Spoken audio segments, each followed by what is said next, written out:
Hello and a warm welcome to MedX, the latest from the world of medicine. In a recent study published in the Annals of Internal Medicine, researchers studied 4 direct oral anticoagulants, or DOACs, used for treating atrial fibrillation to identify the best option for minimal bleeding risks. Data was reviewed from more than 500,000 patients over 18 years of age across France, Germany, UK, and US who had been diagnosed with atrial fibrillation and valvular heart disease.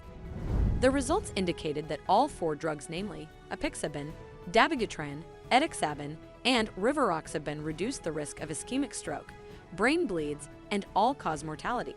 However, Apixiban was found to be better at lowering the incidence of gastrointestinal bleeding.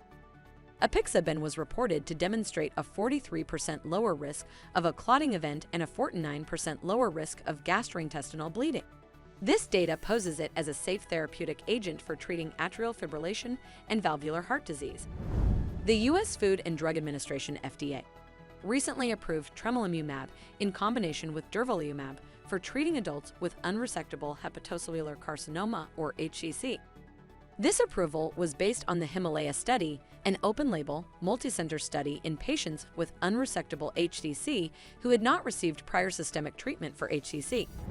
Tremelimumab plus Durvalumab demonstrated a statistically significant and clinically meaningful improvement in overall survival compared to other groups, with a median OS of 16.4 months versus 13.8 months in the control group.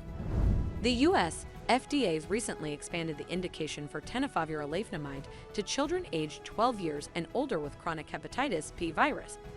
The expanded indication for the antiviral drug in pediatric populations was supported by 24-week data from a Phase 2 clinical trial comparing treatment with tenofovir alafenamide with placebo in 70 treatment, naive, and treatment-experienced patients aged 12 to greater than 18 years weighing at least 35 kg.